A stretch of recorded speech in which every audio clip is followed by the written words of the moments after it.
இது 1, இது 10, இது 100, இது 1000, இது 10,000, இது லட்சம், இது 10 லட்சம், இது கோடி. இதுவரைதான் உங்களுக்கு தெரியும். இனி வருகின்ற அடுத்தடுத்த ஒவ்வொன்றிற்குமே ஒவ்வொரு பெயரை வைத்திருக்கிறான் தமிழன்.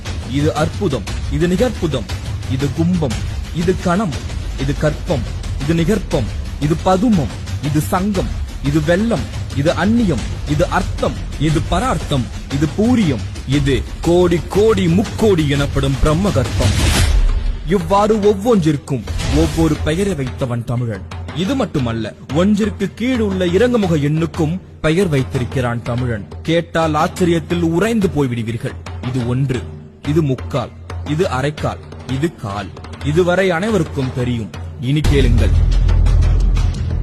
இது 4மா, இது 3 வீசம், இது 3மா, இது அரைக்கால், இது இருமா, இது மாகாணி, இது 1மா, இது முக்கால் வீசம், இது முக்காணி, இது அரை வீசம், இது அரைமா, இது கால் வீசம், இது காணி, இது அரைக்காணி முந்திரி, இது அரைக்காணி, இது முந்திரி, இது கீழ் முந்திரி, இது இம்மி, இது மும்மி, இது இன்று நானோ எனப்படும் அணு. அணுவுக்கும் கீழே அளந்துள்ளான் தமிழன். இது குணம், இது பந்தம், இது பாகம், இது விந்தம், இது நாகவிந்தம், இது சிந்தை, இது கதிர்முனை, இது குரல் வளைப்படி, இது வெள்ளம், இது நுண்மணல், இது தேர்.